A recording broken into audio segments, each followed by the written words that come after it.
Hey guys, thank you for clicking on this video. Today I'll be showing you guys this app that I got like yesterday. I got it because I really need to focus on my driving permit, making sure that I redo the whole writing thing, and I get my permit again.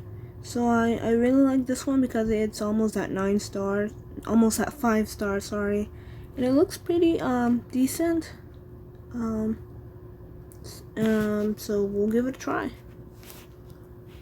Alright, so, I already put my state in.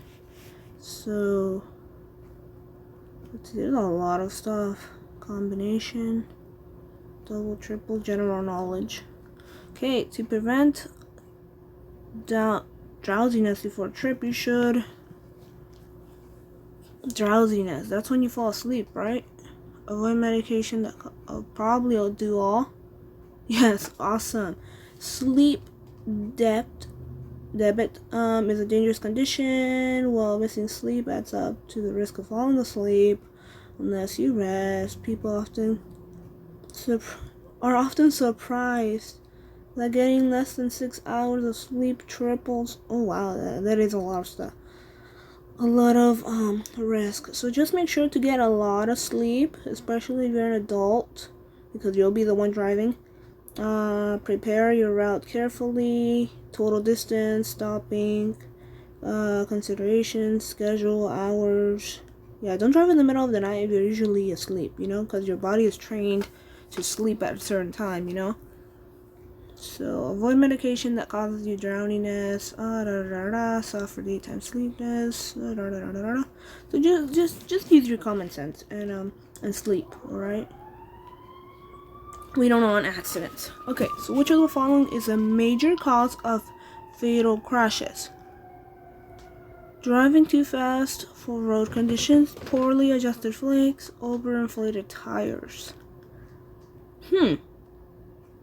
Brakes or driving too fast? Major cause. I feel like if you're driving too fast, yeah. Always adjust your speed. Yes. Yeah, especially during weather conditions. Sometimes you're driving like way too fast and the weather is not ideal for that. Or maybe you're just driving like way too fast past the speed limit, or in areas where you can't really see around you or what's in front of you. So you just gotta follow the speed limit. Come on. They're there for a reason. Alright, so how many right do I have so right? Okay, I got the last two right, so that should be good. Alright, converter dollies. Bills on or after March. I have no clue what they are. Converter? Is that like a convertible car? Are required to have anti-lock brakes. These dollies will have a yellow mic function lamp. I don't know what these are. Well, this is general. What the heck is a dolly? A dolly. Which side? They're all yellow. They're all lamps. Is it in the center, on the left, or on the right? I'm gonna say it's on the center. Oh, it's on the left. If the controller has an AC on the left side. Well, I don't even know what a function lamp is. Let me Google this, because then I'm gonna forget.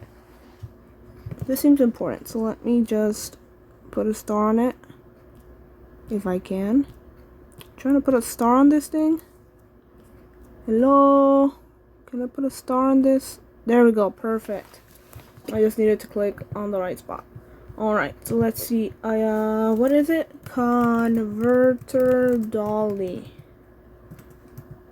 Dollies. Oh, they're like, it's like where you put stuff on it, like a double car, like where you put like your motorcycle on top to carry it around. Okay, so it's like a little small trailer. Interesting. So it's gonna be on the left side. Okay. Anti-lock brakes. Okay. Alright. Yellow malfunction lamp on the left. All of the following behaviors are signs of aggressive driving except purposely straddling two lanes of traffic. That sounds wrong. Purposely blocking another driver from changing lanes. That's bad. Frequent changes of speed. Yeah, I'm gonna go with the speed. Aggressive driving is driving in a selfish or pushy manner, which is dangerous enough. Yeah, it's super dangerous. Road rage is even worse. Intentionally driving to harm someone or physically assaulting someone in his or her vehicle. Yeah, that's terrible. Some examples of these are tailgating when you're driving too close to somebody, purposely straddling two lanes of traffic, purposely blocking, honking, expressing annoyance, anger, frustration, ramming another vehicle, exiting one's vehicle directly to confront another driver. There are situations where you have to change. You might need to change the speed frequently, such as heavy traffic or windy roads. Yeah. Okay, so if you're doing it on purpose, yeah, you probably have to stop because that's aggressive driving. Alright, after you start the engine, the oil pressure should rise to normal within minutes? Seconds. Once the engine starts, the oil pressure should rise to normal within seconds. If it doesn't, shut off the engine immediately and check for the oil level. If you run the engine without oil, it will you have to make sure your engine, your car has water, oil, all the liquids that it needs. Make sure that you read the manual if it has one, that you make your research, that you do research because it's super important. You don't want to mess up your car, especially if it was expensive, So, okay, I'm just glad it takes seconds, to see if something's wrong. Alright, I'm probably gonna remember that, so no need to start it. Be cautious about crossing a double railroad track because it's wetter than yeah, that's true. There may be more than one train. Yeah, okay. Trains may be more frequent. There will probably be a flag person there. No, you don't have to be cautious because there will be a person there. It's one of the other three. Yes, it's wider, but that doesn't mean anything.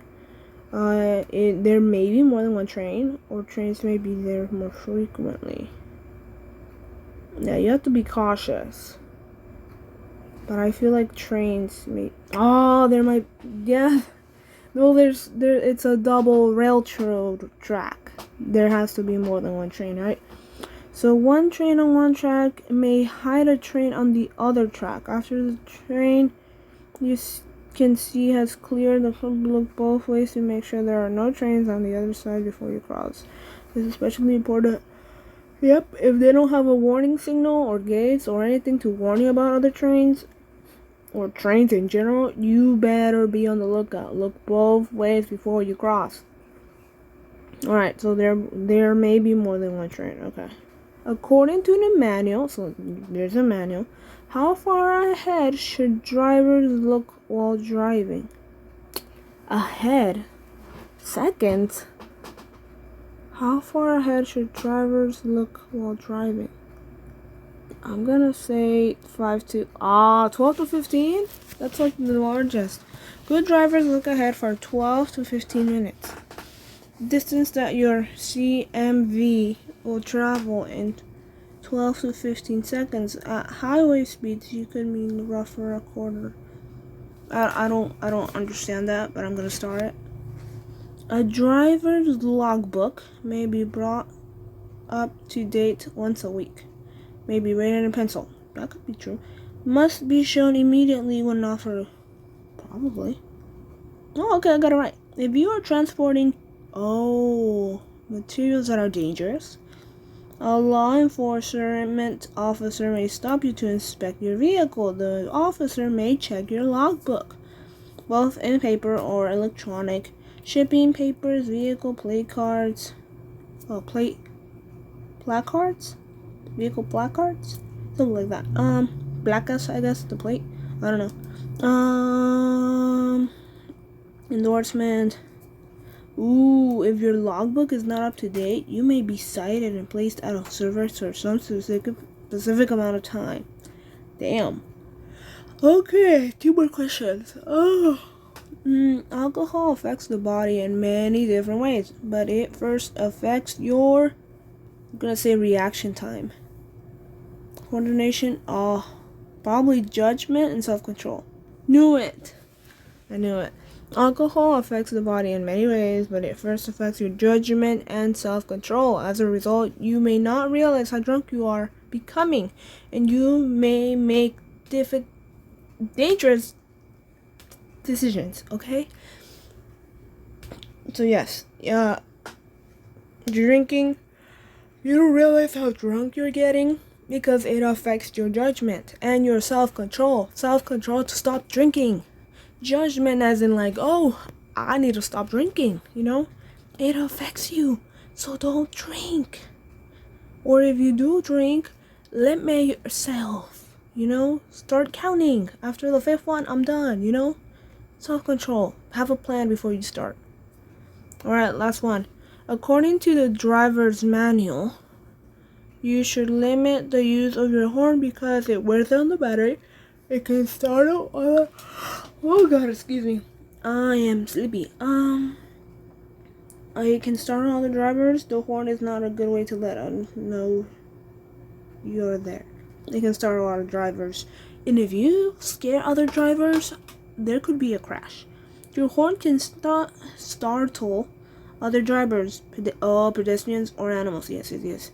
It should only be used to warn others of potential hazard. So if like somebody's going way too fast, or like they skipped the red light, you know, you can kind of like let them know. Like you can honk your horn or something. So people are like, oh, what happened? And like they kind of check their surroundings. They're like, oh, this car is super fast, you know, let's.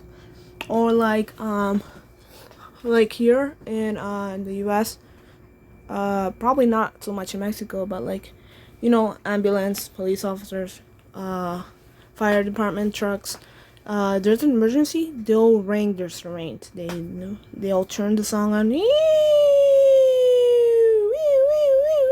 know that loud sound that comes out of it, and you know the lights and everything flashing and all. Yeah, if you see one of those coming your way, pull over to the sidewalk, the end of the road, whatever. You have to let them through. If somebody's not listening, honk at them. You know, hey, dude, look, they're coming. Move aside so they can get to the person sooner. You're saving lives by pulling over and letting the emergency people go through first. Really. Seriously.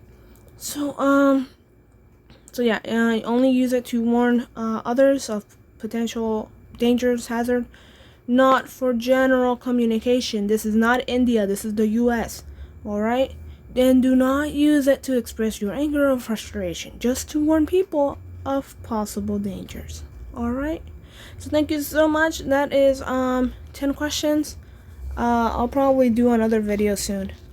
Anyways, thank you so much for being here and click on this video. I hope you learned something new.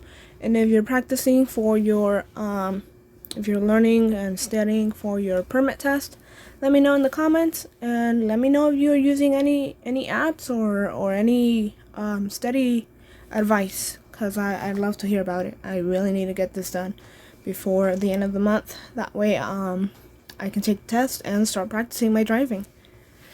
Anyways, thank you so much again. Have a wonderful weekend, and I'll see you in the next one. Bye. Don't forget to leave a comment. Oh, didn't mean to start. Alright, seriously though. Thank you so much.